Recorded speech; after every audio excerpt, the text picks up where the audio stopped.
Hi guys, welcome back to my channel. Today I'm gonna make my favorite all-time comfort food as a child. I loved red curry coconut soup with vermicelli noodles.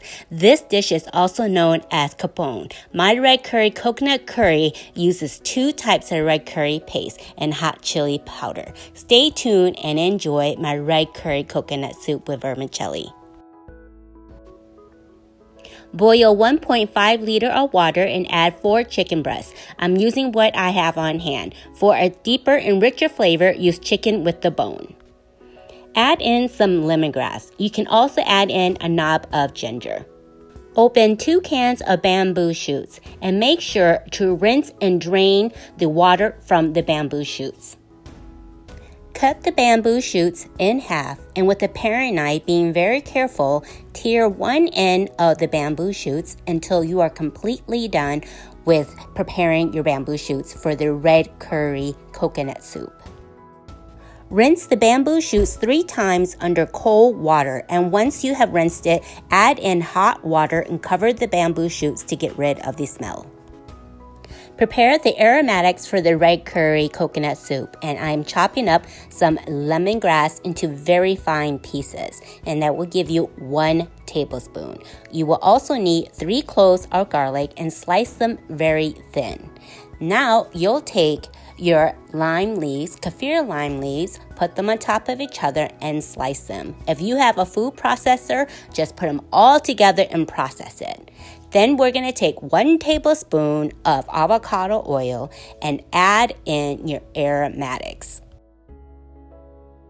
This is going to provide that wonderful punch of flavor and aromatics to your red curry coconut soup base.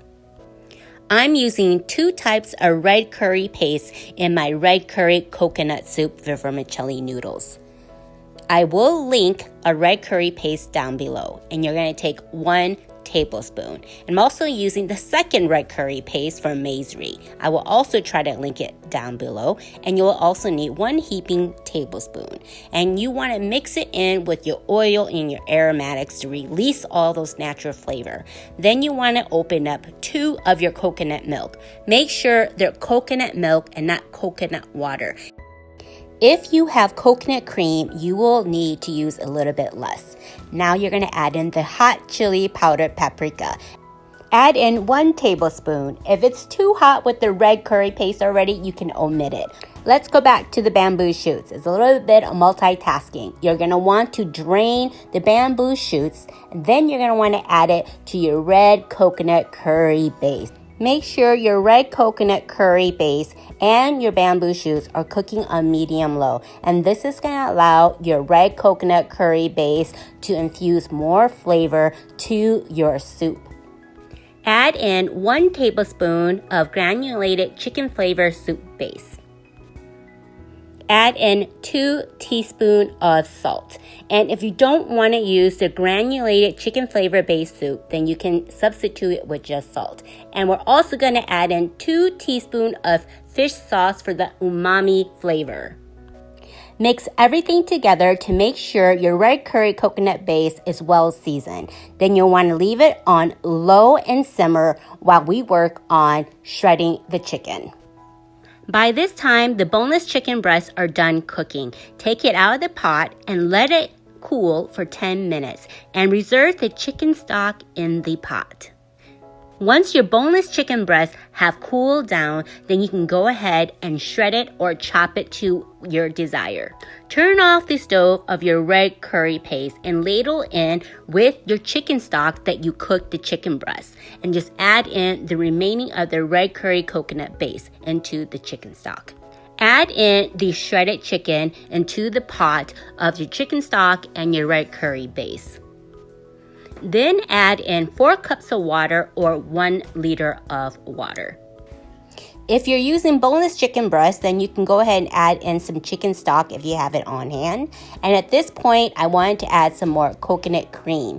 Now earlier we added in 2 cans of coconut milk. I'm going to add a small can of coconut cream to my red curry coconut soup to make it richer. Simmer the red curry coconut soup on medium heat while we work on the vermicelli rice noodles. This is the medium-sized rice vermicelli noodles. You can either use the direction back of the package, or you can soak the noodles in cold water for about 20 minutes to cut your cooking time. Once the water comes to a simmer, then you want to add in the noodles that you have soaked for 20 minutes and make sure you continually stir it so then the noodles does not stick on the bottom of the pot. Once it's done cooking, you want to drain the hot water and then you want to cool it down with some cold tap water.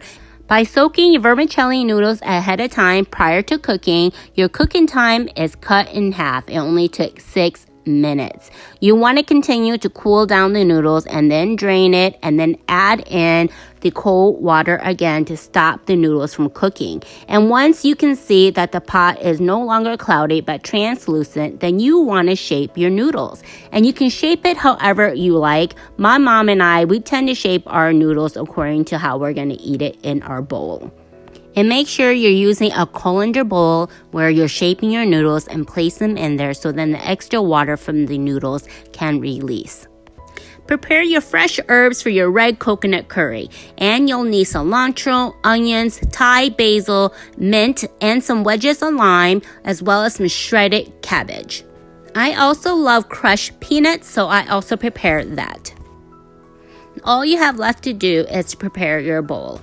And I am going to put on the bottom of my bowl some shredded cabbage.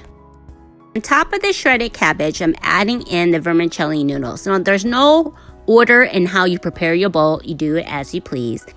Taste your red curry coconut chicken soup to see if you need to add more seasoning. And I added in 1 more teaspoon of salt. Ladle the red coconut curry chicken soup into your bowl of vermicelli noodles.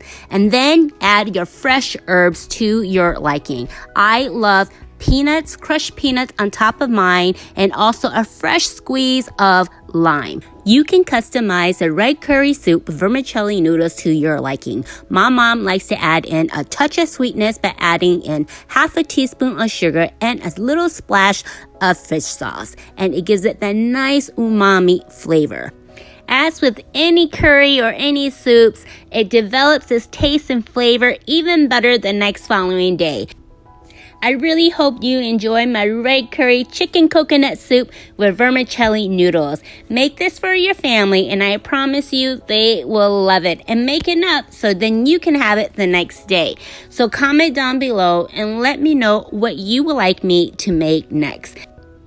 Thank you so much for watching. Love you guys. Bye.